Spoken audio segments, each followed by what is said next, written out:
presented by Nagliwood Music। काम नहीं करे हथिया बच्चा आओ बैठ सब तो पार कर देबो रे नुनु बैठ हाँ हाँ बड़ा मेहनत से पटैलो छौड़ी के चाहिए बाबा बड़का हथौड़ी करे से पहले हमर डलल ईमान हो खरा न होइ छै बाबा हमर समान हो लगवा जोगार बाबा दो ध्यान हो बड़ा मेहनत से पटैलो छौड़ी के चाहिए बाबा बड़का हथौड़ी करे से पहले हमर डलल ईमान हो खरा न होइ छै बाबा हमर समान हो लगवा जोगार बाबा दो ध्यान हो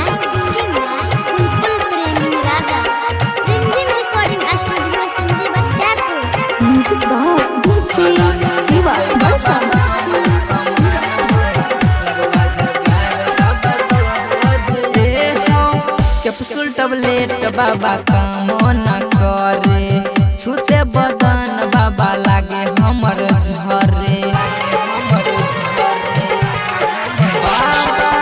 कैप्सूल टैबलेट बाबा काम न करे छूते बदन बाबा लागे हमर झरे लागे छै गुप्त रोग लगलै बीमारी तोरे से ठीक है बा मंत्र कोनो मारी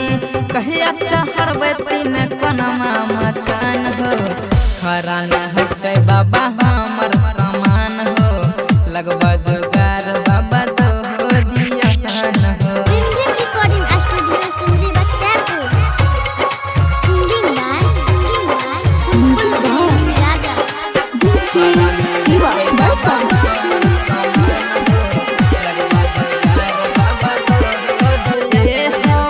चढ़ल जवानी हमर होइ छै बर्बाद हो कहिया लेबै बाबा छौड़ी के स्वाद हो